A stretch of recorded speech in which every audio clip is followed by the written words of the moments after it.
Warm welcome to you all at YouTube channel पढ़ाई का सफ़र। तो दोस्तों, कैसे हैं आप सब? उम्मीद करते हैं आप सब अच्छे ही होंगे। तो आज हम बात करने वाले हैं आखिर जो हमको स्कूल और कॉलेजेस में असाइनमेंट मिलते हैं हम उनको बड़े आसानी से कैसे बना सकते हैं जिससे हम ज़्यादा से ज़्यादा मार्क्स ऑब्टेन कर सकें। तो आइए आगे वीडियो में ये चीज़ हम देखते हैं।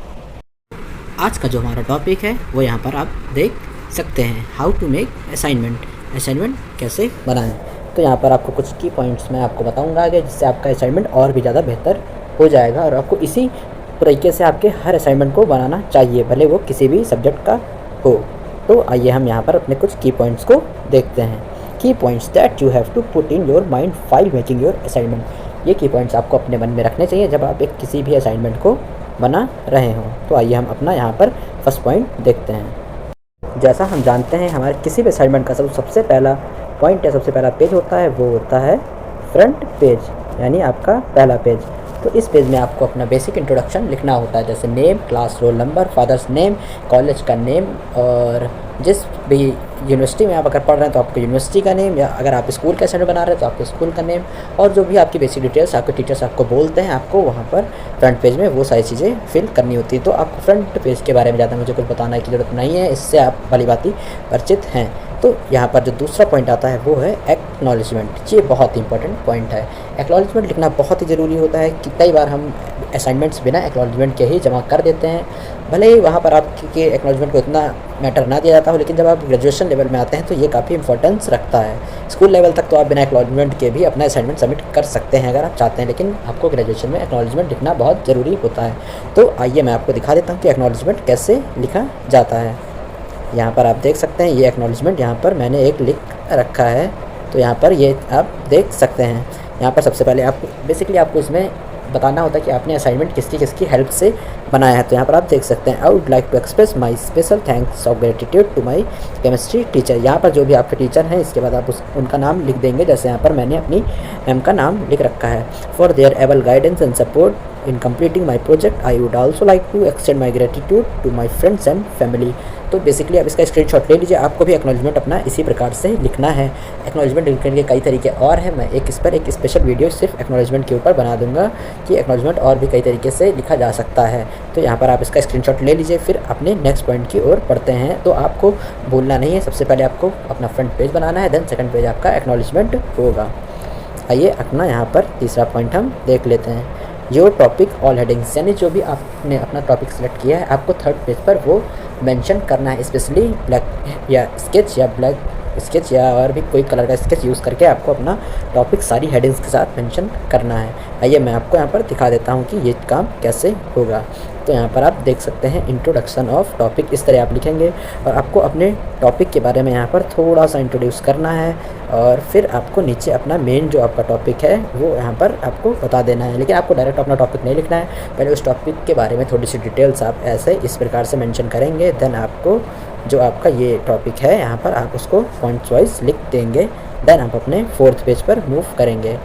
तो फोर्थ पेज क्या है वो भी हम यहाँ पर आगे आइए देख लेते हैं। तो हमारा जो फोर्थ पॉइंट है वो है मेन कंटेंट, यानी जो आपका मेन कंटेंट है जो आप असाइनमेंट में बनाने जा रहे हैं वो आपको फोर्थ पेज से स्टार्ट करना है। ये आपका मेन जो कंटेंट है वो कम से कम 8 से 10 पेजेस का होना ही चाहिए अगर आप अच्छे मार्क्स पाना चाहते हैं असाइनमेंट में। तो यहाँ पर आपको क्या करना है, मेन कंटेंट में आपको डायग्राम्स और फ्लो चार्ट्स का भी यूज़ करना है। यानी अगर आपका कोई अच्छा सा टॉपिक है उसमें डायग्राम नहीं है तो आपको वो डायग्राम्स भी बड़े बेहतरीन तरीके से उसमें मेंशन करने हैं और आप फ्लो चार्ट्स वगैरह भी वहाँ पर बीच बीच में बना सकते हैं, जिससे आपका जो मेन कंटेंट है वो काफ़ी बेहतर हो जाएगा। क्योंकि आपको अधिकतर मार्क्स मेन कंटेंट के ही मिलते हैं कि आपने आखिर मेन कंटेंट में किन बातों को दर्शाया है। ठीक है, तो आपके 8 से 10 पेजेस मेन कंटेंट के ही होने चाहिए। फिर जब आपका मेन कंटेंट कंप्लीट हो जाता है फिर आपको क्या करना है, यहाँ पर मैं आपको अगले पॉइंट में बताने वाला हूँ। लेकिन अगर आप अभी चैनल पर पहली बार आए हैं तो चैनल को सब्सक्राइब कर लीजिए और हम जल्द ही 400 सब्सक्राइबर्स के पास भी पहुँचने वाले हैं। मेन कंटेंट लिखने के बाद आपको डायरेक्ट आ जाना है कंक्लूज़न पे। यानी कि जो आपका जो असाइनमेंट था उसमें क्या कंक्लूज़न निकला, क्या निष्कर्ष निकला है, यानी कुल मिला के आपको असाइनमेंट के फ़ायदे यहाँ पर बताने हैं कि जो आपने असाइनमेंट बनाया है उससे क्या बेनिफिट होगा आपको, और जो उस असाइनमेंट का मतलब मेन मकसद क्या था, आप क्या टीचर को समझाना चाहते थे, उसका क्या निष्कर्ष निकल के आया है, आपको वो बात यहाँ पर कंक्लूजन में मेंशन करनी होती है। कंक्लूजन लिखना बहुत ज़रूरी होता है, इससे आपका जो असाइनमेंट होता है उसकी पूरी जो 14 पेजों में आपने अब तक बनाया है वो एक पेज में ही सारी बात को निचोड़ उसका निकल कर आ जाता है, जिससे टीचर को अंदाज़ा लग जाता है कि आपने उन और जो पेजेस हैं उसको वो ढंग से नहीं पढ़ते हैं, वो आपका कंक्लूजन पढ़ के भी समझ जाएंगे कि आपने अपने असाइनमेंट में क्या बताने की कोशिश की है। तो आपको मैं सजेस्ट करूँगा कि आप कंक्लूजन बहुत ही अच्छे तरीके से मेंशन करें और एकदम अच्छी लैंग्वेज और इजी लैंग्वेज में इसको समझाने की कोशिश करें, जिससे आपका जो पूरा असाइनमेंट है वो एक पेज में ही समराइज़ हो जाए और आप अपनी बात को बहुत बेहतरीन तरीके से सामने वाले के सामने रख पाएँ।